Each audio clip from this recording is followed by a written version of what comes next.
안녕하세요. 사람의 기관계와 에너지 대사 파트를 오늘 수업하겠습니다. 여러분 지난 시간에 물질 대사에 대해서 살펴봤던 거 기억나시나요? 네, 오늘은 세포 호흡과 소화, 순환, 호흡, 그리고 배설, 소순호배라고 해서 우리가 중학교 2학년 때 배웠던 내용을 복습은 안 하고요. 그 내용을 통합해가지고 하는 부분이 생명과학 1입니다. 자, 그래서 오늘의 학습 목표는요. 2차 시에 걸쳐서 하기 때문에 중간에 한번 끊어서 가겠습니다. 자, 학습 목표는 세포의 영양소와 산소가 공급되는 과정을 설명할 수 있으면 됩니다. 영양소, 요거는 이제 소화 과정을 통해서 우리가 영양소를 흡수할 테고, 자, 산소는 호흡기를 통해서 어떻게 들어오는지 또 배울 거예요. 자, 세포흡 결과 발생한 노폐물이 배설 과정을 통해서 호흡, 순환 과정을 관련해서 설명할 수 있다. 자, 그래서 노폐물은 배설계에서 배울 거고, 이 모든 소화, 호흡, 배설, 통합적으로 이런 것들은 순환계를 따라서 이동을 하죠. 따라서 오늘은 소, 순, 호, 배, 소순호배라고 해서 소화, 순환계, 호흡계, 배설계 이 내용을 살펴보도록 하겠습니다. 자, 여러분 준비됐나요? 그러면 함께 출발합니다. 자, 여러분 교과서 40페이지를 보시면 자, 이 그림이 뭐처럼 보이나요? 자동차. 보닛을 열면은 이런 부분이 보이는데 혹시 본 적 있으신가요? 자, 이것을 우리 생명활동과 관련해서 한번 연계를 지어볼게요. 자, 자동차는 수많은 부품들이 정확하게 상호작용해야 안전한 주행이 가능합니다. 우리 몸도 세포와 조직, 기관, 기관계가 상호작용하여 에너지를 얻고 그 에너지로 생명활동을 유지하게 되죠. 그러면 자동차 부품 가운데 에너지를 생성하는 데 관여하는 것은 어떤 것일까요? 바로 이 그림에서 보여지는 것을 여러분들이 찾으시면 됩니다. 뭘까요? 맞아요. 엔진입니다. 엔진. 자동차가 움직일 수 있도록 하는 심장부와 같은 것이죠. 그래서 엔진이 정답입니다. 자, 이제 본격적으로 이제 소화부터 한번 살펴보도록 할게요. 자, 소화하기 전에 우리 영양소라고 하는 것은 통합과학 1학년 시간에 배웠죠? 영양소라고 하는 것은 말 그대로 우리 몸에서 사용하는, 즉 영양소를 흡수해야지만 우리 몸에서 에너지를 만들 수가 있죠. 자, 물질 대사에서 우리가 세포 호흡을 배웠을 때 영양소로서 포도당을 이용했습니다. 그래서 포도당을 산화시켜서 ATP인 에너지를 만드는 과정이 세포 호흡이었죠. 자, 생물체의 구성 성분, 에너지원, 몸의 기능을 조절합니다. 자, 이 영양소를 반드시 섭취해야 됩니다. 우리는 스스로 광합성을 할 수 없기 때문이죠. 그래서 이러한 영양소는 크게 여러분들이 중학교 때 배웠던 3대 영양소라고 해서 에너지원을 낼 수 있는 것. 에너지원을 낼 수 있는 탄단지. 기억나시죠? 탄수화물, 단백질, 지방. 이것이 바로 에너지원입니다. 그래서 우리가 탄수화물은 에너지원으로서 4kcal 에너지를 g당 1g을 먹게 되면 4kcal 에너지를 내고요. 단백질 또한 마찬가지로 4kcal를 냅니다. 지방은 조금 더 높았죠. 9kcal. 따라서 우리가 뭔가 에너지를 축적할 때는 지방의 형태로 축적을 하게 돼요. 왜냐면 그만큼 에너지를 훨씬 더 많이 효율적으로 낼 수 있기 때문에. 그래서 우리가 탄수화물을 먹든 단백질을 먹든 너무 과하게 먹게 되면은 지방으로 전환돼서 저장하게 됩니다. 탄수화물은 요거 다 통합과학 시간에 배웠던 거죠.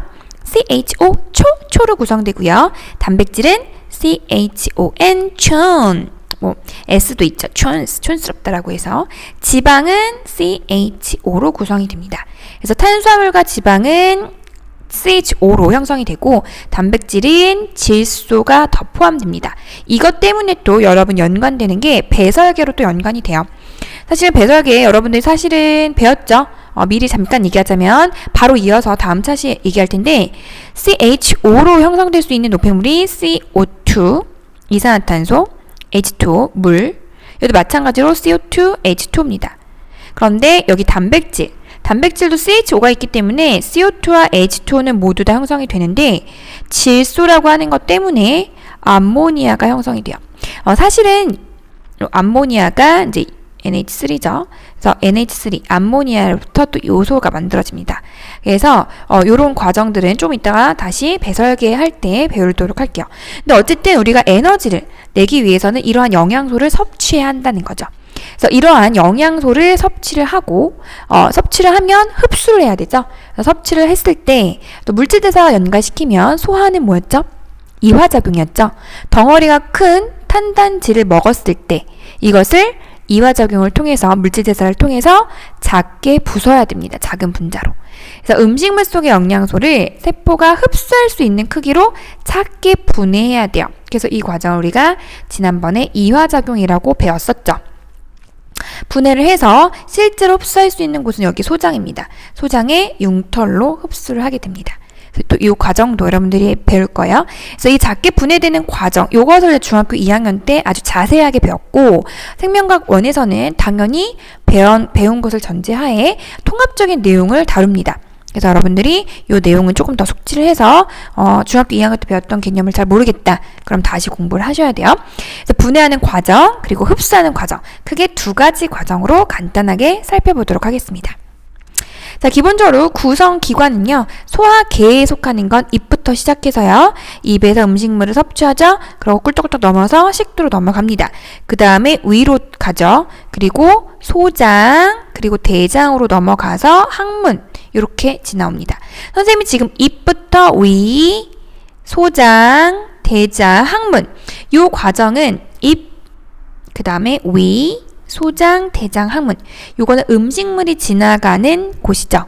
그래서 음식물이 지나가는 것은 소화관이라고 합니다. 그런데 우리가 소화관뿐만 아니라 소화계, 즉 소화와 관련된 모든 기관계 다 모두 포함하면요, 간도 포함됩니다. 그리고 여기 이자, 여기 보이시나요? 노란색 이자가 보이시나요? 이자. 그 다음에 여기 쓸개 보이시나요? 간 밑에 초록색. 그래서 간, 쓸개, 이자 또한 소화계에 속해요. 그래서 이렇게 모두 소화와 관련된 기관은 소화기관이라고 하고요. 음식물이 지나가는 관, 소화관이라고 합니다. 근데 어쨌든 모두 다 구성하는 기관에 속해요. 자, 우리가 소화를 할 때는 크게 기계적 소화와 화학적 소화로 구분을 합니다. 기계적 소화는 보통은 우리가 이제 여러분들이 사실 중학교 때 배웠던 개념으로 한번 떠올려 보세요. 기계적 소화는 물리적인 힘에 의해서 분해를 하는 거예요. 화학적 소화는 화학적이기 때문에 화학 결합을 끊는 거죠. 즉 다시 말하면 얘네들은 소화 효소가 관여를 합니다. 그래서 소화 효소에 의해서 작게 분해하는 것은 화학적 소화. 여러분들이 배웠던 아밀레이스, 그 다음에 뭐 이런 것들 있죠. 펩신, 트립신, 뭐 라이페이스, 말테이스 이런 것들은 다 소화 효소에 속하는 것으로 화학적 소화고요. 기계적 소화는 입에서부터 시작된다면 입에서 여러분들 음식을 씹어 먹죠. 이 씹어 먹는 운동은 씹는 운동이라고 합니다. 씹는 운동, 한자로 얘기하면 저작 운동. 그 다음에 음식물을 꿀떡 삼키기 전에 여러분들 사실 씹어 먹으면서 혀로 섞죠. 그래서 음식물과 혀, 침을 섞는 작용, 음식물과 소화액을 골고루 섞는 작용은 혼합 운동이라고 합니다. 혼합 운동. 그 다음에 여러분들이 음식물을 꿀떡 삼켜요. 꿀떡 삼키면 식도 혹은 위 이런 것들의 수축 운동에 의해서 이 아이들의 음식물들이 다른 소화관으로 이동이 되죠. 이것을 꿈틀 운동이라고 합니다. 이것을 옛날에는 연동 운동이라고 했는데 이걸 이제 꿈틀꿈틀 이동한다. 이렇게 마치 이렇게 있으면 볼록볼록볼록 수축 이완을 통해서 음식물이 여기 있던 것이 여기로 움직이고 계속 움직이는 형태. 그래서 기계적 소화는 씹는 운동, 혼합 운동, 꿈틀 운동 이렇게 세 가지로 구분을 해요. 그래서 식도와 장의 연동 운동, 위의 수축 운동, 소장의 분절 운동 이런 것들 전부 다 기계적 소화다. 예를 들어서 그래서 기계적 소화도 같이 일어납니다. 근데 이제 정말 작은, 즉 물질 대사, 고분자를 저분자로 작게 쪼개는 과정은 화학적 소화에 의해서 일어나요. 그래서 여러분들이 소화 요소를 주구장창 2학년 때, 중학교 2학년 때 외웠죠. 근데 어쨌든 녹말, 단백질, 지방, 녹말은 결국에는 탄수화물이죠. 그래서 탄단지를 먹었을 때 얘네들을 작게 쪼개는 요 과정이 바로 소화 과정인데 이 과정에는 기계적 소화와 화학적 소화가 있어요. 근데 보통 화학적 소화에 의해서 녹말을 가장 작은 분자인 포도당으로, 단백질은 아미노산으로, 그리고 지방은 지방산과 모노글리세리드로 분해를 합니다. 이렇게 세 가지가 바로 우리 소장의 융털에서 이 세 가지로 분해해야지만 흡수를 하게 됩니다. 작은 분자로 분해해야지만 흡수를 하게 되죠. 그래서 이 기본 단위 알아두세요. 탄수화물은 포도당, 물론 녹말에서, 단백질은 아미노산, 지방은 지방산과 모노글리세리드. 어려우면 자꾸 말로 외워야 돼요. 그래서 이렇게 영양소 소화 과정을 여러분들이 기억하시고요. 그 다음에 이것은 이제 지난 우리 중학교 2학년 때 배웠던 개념이긴 하지만 그래도 한 번은 봐주세요. 어떤 소화액, 즉 소화 효소에 의해서 어떻게 소화 과정을 거쳐서 탄수화물 즉 녹말은 포도당으로, 그리고 단백질은 아미노산으로, 지방은 모노글리세리드와 지방산으로 어떻게 분해되는지를 알아야 돼요. 분해되는 장소도 다르고요. 자, 잎은 보통 침에 있는 아밀레이스에 의해서 탄수화물이 엿당으로 분해가 됩니다. 탄수화물이 엿당 2당류예요. 그래서 이 탄수화물 녹말이죠. 길게 연결된 이 당을 2개씩 잘라요. 그래서 엿당으로 분해를 합니다. 그래도 포도당은 아니기 때문에 더 분해를 해야겠죠. 그래서 침 속에 있는 아밀레이스에 의해서 엿당으로 분해를 하고요. 다른 물질들은 분해되는 효소가 없기 때문에 분해되지 않고 그냥 꿀떡 삼켜서 위로 갑니다. 위에 가면은 위에서는 탄수화물 지방을 소화시킬 수 있는 효소는 없고요. 단백질을 소화시킬 수 있는 효소 펩신이 있어요. 물론 여기에 염산이 작용을 해서 살균 작용도 하고 펩신의 소화 과정을 도와주기도 합니다. 이렇게 단백질이 펩신의 작용에 의해서 폴리펩타이드로 조금 끊어집니다. 단백질은 이제 2차, 3차 구조로 되게 이렇게 입체 구조를 형성하는데 그런 것들을 조금 작은 단위인 폴리펩타이드로 좀 쪼개주는 거죠. 그리고 나서 꿀떡 삼키면 요렇게 와서 위로 갔죠? 위에서 이제 소장으로 넘어갑니다. 소장의 앞부분을 12지장이라고 해요. 이 12지장에서 쓸개즙이 나오고 이자액이 나와요. 이자액은 말 그대로 이자에서 분비되는 소화효소의 액이에요. 쓸개즙은 소화효소는 아닙니다. 요거는 도와주는 역할만 하는 거예요. 그러니까 쓸개즙이 소화효소다라고 하면 틀린 거죠. 쓸개즙은 지방의 유화를 도와줘요. 유화작용을 도와주는, 즉 약간 흐물흐물하게 도와주는 작용을 하고 실질적인 화학 결합을 끊어주는 소화효소는 아니다. 그러면 흐물흐물해진 것들이 이제 이자액에 의해서 라이페이스에 의해서 드디어 지방산과 모노글리세리도 분해가 됩니다. 그러니까 지방은 원샷 원킬이죠. 라이페이스 하나로 그냥 바로 분해가 돼요. 그러니까 지방을 분해할 수 있는 효소가 이자액밖에 없다는 거죠. 따라서 지방을 너무 많이 먹으면 소화 불량에 걸릴 수 있어요. 자, 그 다음에 단백질도 소화합니다. 트립신, 아밀레이스 이거 다 이자액에 들어있는 거예요. 그래서 이자액은 우리가 여러분들 아마 중학교 때 많이 시험에 나왔을 거예요. 이자액은 3대 영양소를 분해할 수 있는 분해 효소다. 소화효소다.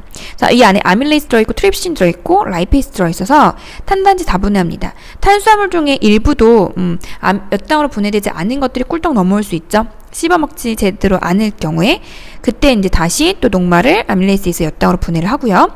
그다음 단백질 일부가 또 트립신에 의해서 나이 또는 트라이펩타이드로 분해가 됩니다. 나이는 2개란 뜻이죠. 트라이는 3개란 뜻이에요. 그래서 우리가 이 아미노산이 결합되어 있는 게 펩타이드 결합인데 아미노산과 아미노산을 일단 어쨌든 2개의 아미노산을 결합하기 위해서 하나의 펩타이드 결합이 필요하죠. 그다음 또 하나 결합하면은 2개의 펩타이드. 그래서 다이펩타이드는 2개, 그다음 트라이펩타이드는 말 그대로 3개의 펩타이드 결합.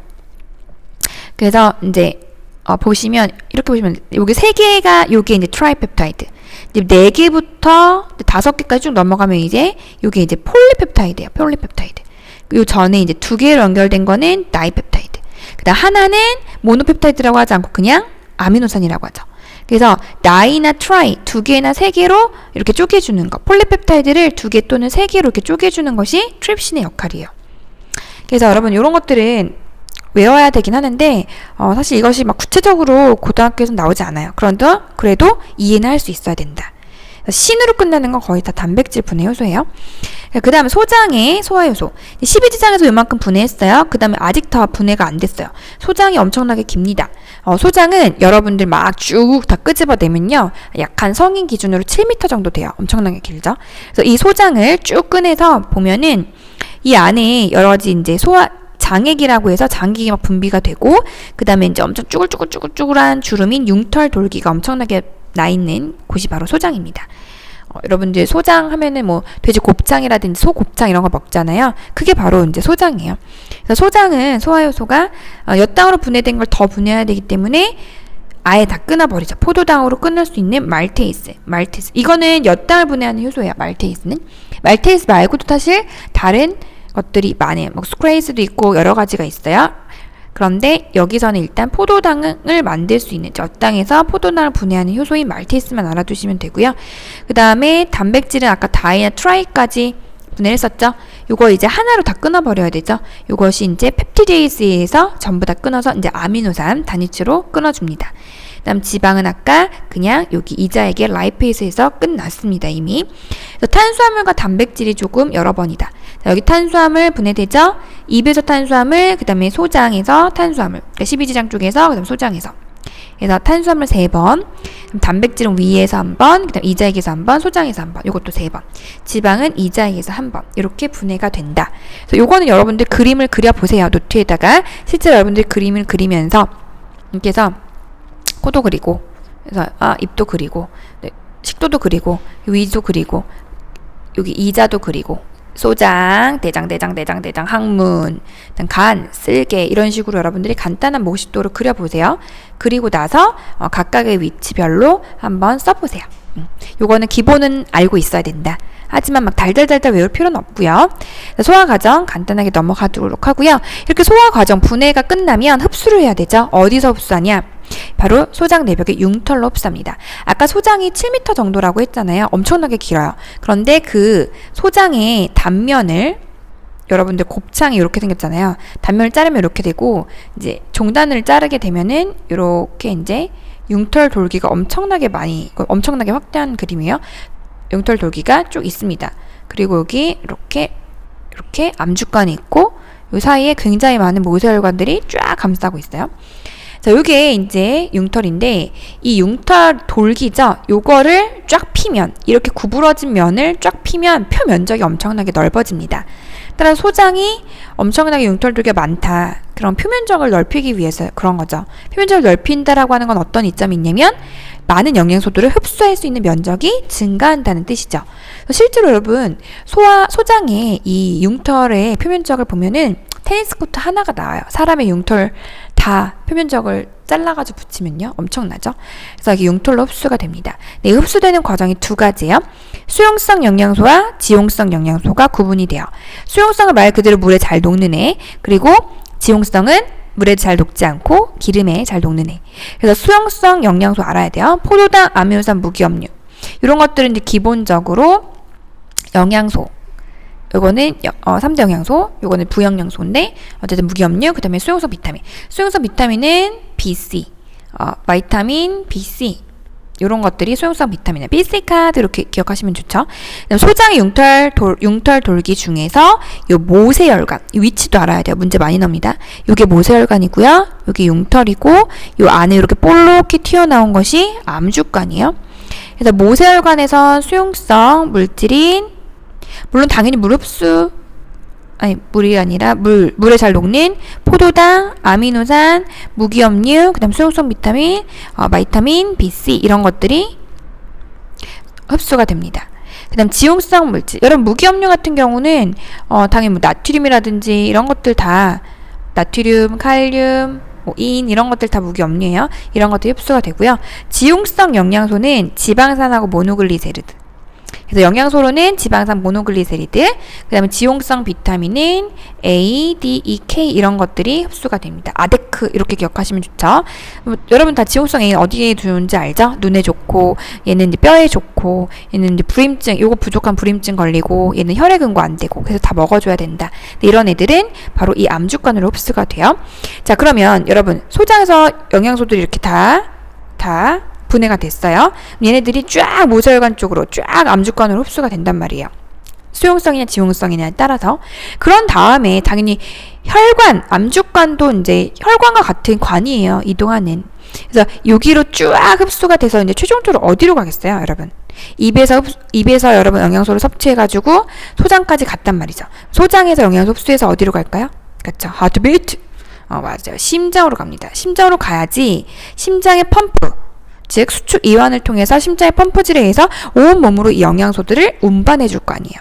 그래서 또 순환계가 여기서 작용을 하게 되는 거죠. 모세혈관, 암주관 다 순환계입니다. 그래서 이렇게 영양소가 흡수된다까지가 소화계다. 그리고 이제 순환계를 거쳐서 이런 영양소들, 뭐 당연히 뭐 호흡계를 통해서 들어온 CO2, O2, CO2 이런 것들 전부 다 순환계를 통해서 이동을 하죠. 그래서 흡수된 영양소는 심장으로 운반돼서 순환계를 통해서 온몸의 조직세포로 운반됩니다. 머리부터 발끝까지. 그래서 에너지를 얻기 위해 세포흡 결과 ATP를 만드는 데 사용이 되죠. 세포흡 결과 생긴 또 노폐물 같은 경우는 호흡계나 배설계를 통해서 또 운반됩니다. 그래서 이 영양소를 흡수한 걸 순환계를 따라 이동하고 그 결과 생긴 노폐물은 또 순환계를 따라 배설계를 또는 호흡기를 따라서 이동을 하는 거죠. 그래서 소수노배가 다 연결이 됐다라고 보시면 되고, 생명과학 원에서는 소수노배, 소화순환 호흡기 배설계가 전부 다 통합적으로 유기적으로 연관되어 있다. 이게 가장 큰 포인트예요. 자, 영양소의 흡수 이동도 궁금하잖아요. 요거 사실 선생님이 막 몸으로 보여주면 더 좋은데 조금 아쉽네요. 자, 영양소 중에서 아까 얘기했던 요런 애들은 다 수용성 물질이었어요. 수용성 물질은 요렇게 융털돌기가 있으면 여기 암주관이었고 막 모세혈관을 통해서 갑니다. 흡수가 돼요. 흡수가 되고 여러분들 몸을 보세요. 몸의 오른쪽 가운데 심장이 있고 오른손 펼쳐보세요. 오른손에서 가슴 아래쪽을 딱 만지면 거기가 가장 큰 간이 있어요. 간. 그래서 얘네들이 이렇게 흡수가 되면서 간으로 이동합니다. 간으로 이동할 때 이 혈관을 간문맥이라고 해요. 간문맥을 따라 이동을 하고, 여기 간문맥을 따라서 이동을 하고 간을 통과합니다. 간을 통과해서 내 혈액 속에 포도당의 농도가 너무 많아. 그러면 포도당을 글리코젠으로 합성을 해서 저장을 해놓고요. 그리고 다시 또 이렇게 나오게 되죠. 간정맥, 여기가 간정맥. 간정맥을 따라서 나옵니다. 그래서 심장을 어쨌든 가는 거죠. 최종의 목적지는 심장이에요.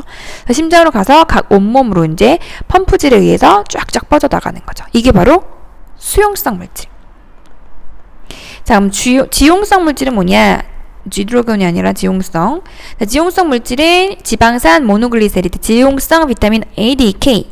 자, 이런 지방들은 이 암주관, 이렇게 뽀록 튀어나오는 암주관 있죠? 융털도 이렇게 모세혈관이 있으면 이 부분이 암주관, 이 암주관을 따라서 자, 이번에는 왼쪽입니다. 여러분 왼손 들어보세요. 왼손, 그쵸? 왼손 쪽 부분으로 이제 가는 거예요. 가서 가슴 림프관을 따라서 자, 여러분 여기 보통 쇄골이라고 하는 뼈 만져지나요? 목 부분에 있는 거? 그게 쇄골이죠? 요걸 이제 한글로 얘기하면 빗장이라고 합니다. 빗장. 되게 딱딱한 뼈. 그 쇄골 밑에, 즉 빗장 밑에 있는 정맥을 따라 이동을 해요. 그래서 가슴 림프관을 통해서 이렇게 이제 여러분도 왼쪽이죠? 왼쪽을 통해서 여기 이렇게 쇄골뼈가 있으면 여기 밑에 있는 정맥을 따라서 심장으로 이동을 하게 됩니다. 그래서 얘도 심장의 펌프질에 의해서 온몸으로 이동을 하게 된다.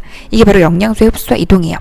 여러분 이렇게 몸을 보면은 자기 몸이 이렇게 있으면 소장에서 자, 여기 간이 있고요. 여기 심장이 있고요.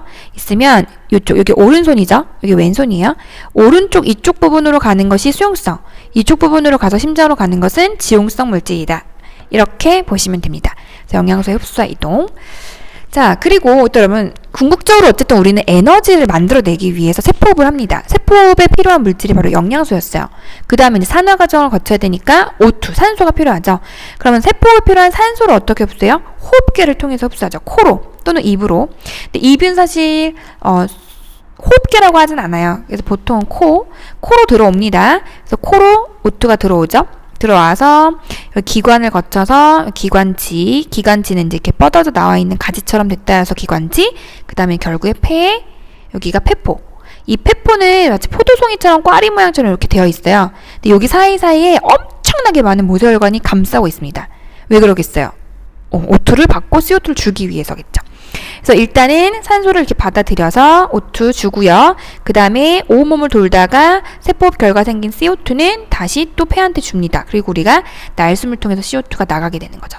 들숨으로 O2가 들어오고 날숨으로 CO2가 나간다. 들숨, 들이마시는 숨. CO2는 후, 내뱉는 숨, 날숨. 그래서 들숨, 날숨이라고 하고요. 들숨, 흡기라고 하고요. 후 나간다 호기라고요.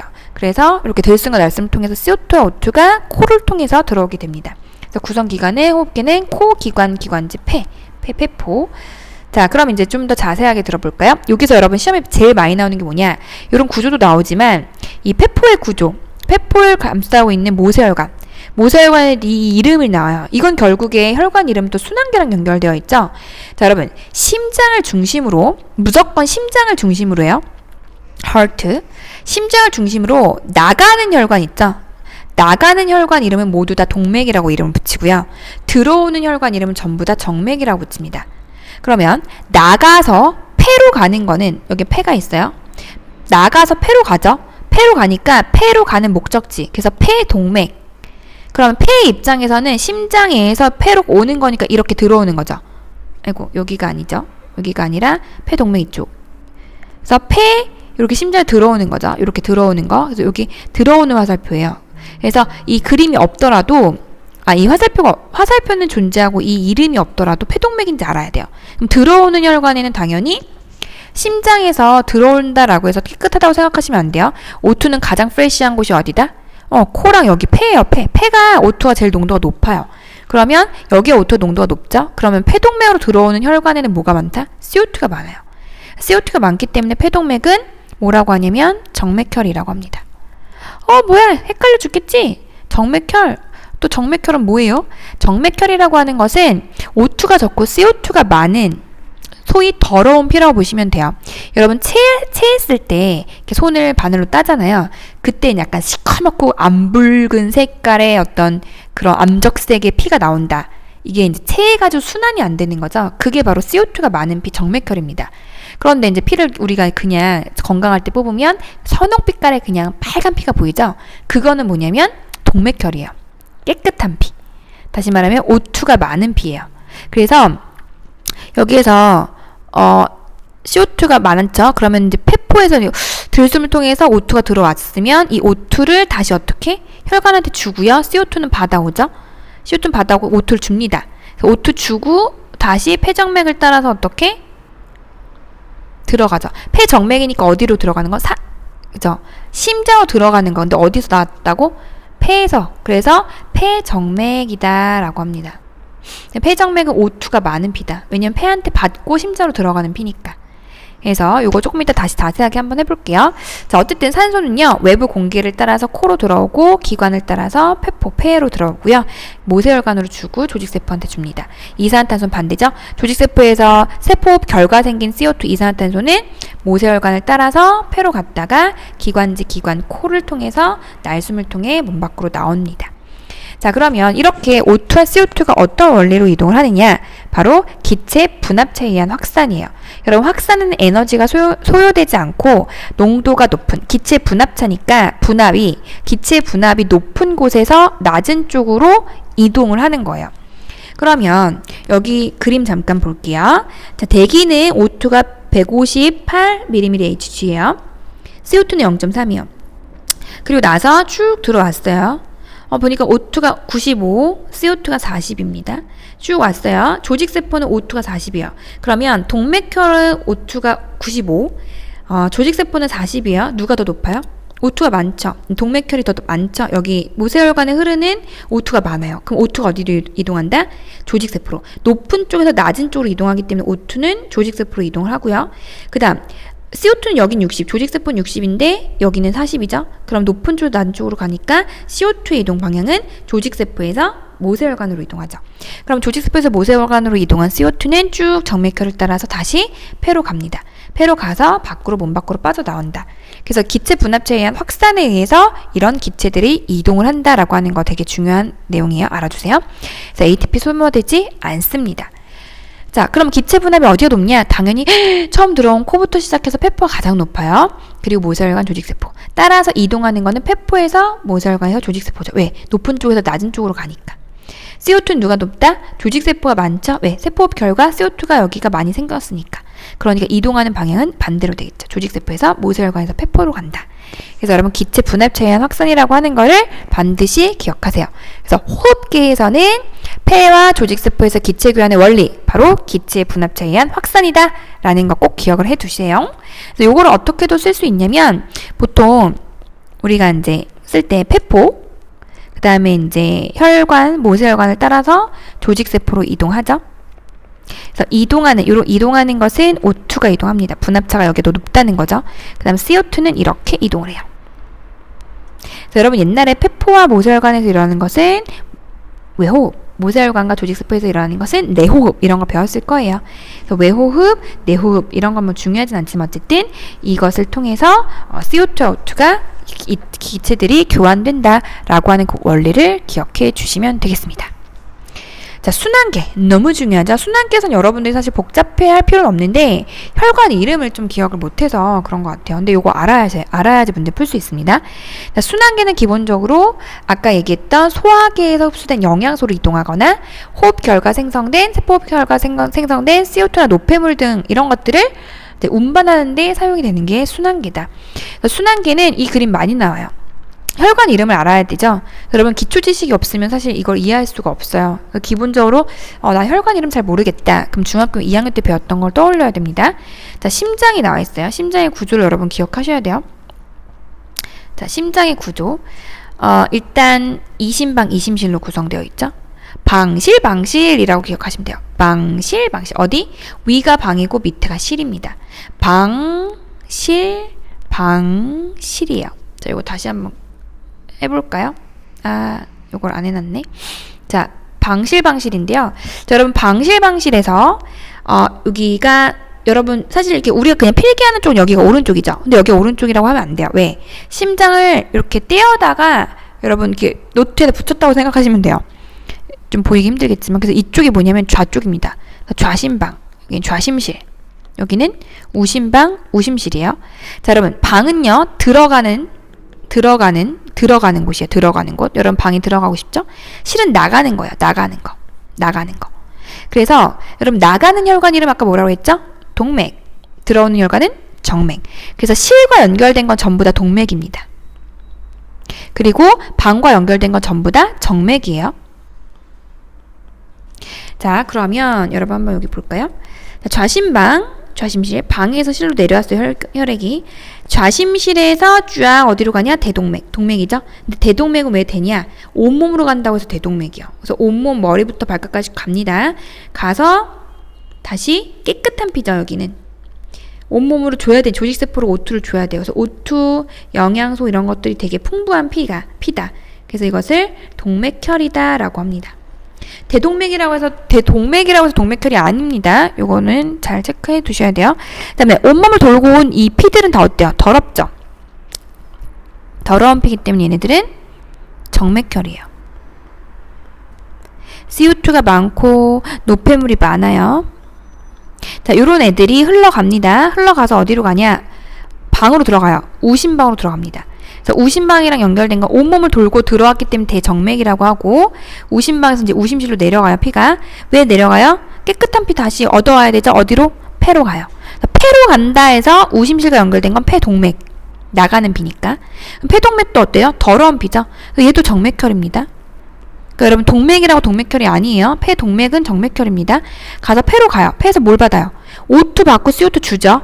그러니까 O2 받은 폐정맥은 어때? 깨끗한 피입니다. 그래서 얘도 동맥혈이에요. 받아서 어디로? 좌심방으로 오죠. 그래서 심지어 들어온다. 어디에서? 폐에서. 그래서 폐정맥이 되는 거예요. 그래서 여기서 폐동맥, 폐정맥, 우심방, 좌심방, 좌심실, 우심실, 그리고 이런 이름들, 대동맥, 이런 이름들을 여러분들이 꼭 기억을 하세요. 자, 그래서 동맥은 나오는 거, 정맥은 들어가는 거예요. 요 앞에 붙은 이름은 어디로 가느냐에 따라서 이름이 달라진다라고 보시면 돼요. 자, 요거 구분하셔야겠죠? 동맥혈은 산소가 많은 거, 이산화탄소 적은 거. 정맥혈은 이산화탄소가 많고 산소가 적은. 소위 동맥혈은 깨끗한 피, 정맥혈은 더러운 피다. 이렇게 보시면 되겠습니다. 자, 여러분 좀 빠르게 얘기했는데 이어서 바로 다음 강의 배설계부터 해서 쭉 다시 한번 훑어보도록 하겠습니다. 자, 여러분 너무 빨랐다면 다시 한번 영상 보는 것도 되니까 영상 보면서 다시 한번 자신만의 필기 도구로 정리를 한번 해보세요. 자, 바로 다음 강의 이어지니까 여러분 책상에서 벗어나지 마시고 화장실만 잠시 다녀오세요. 자, 바로 뵐게요.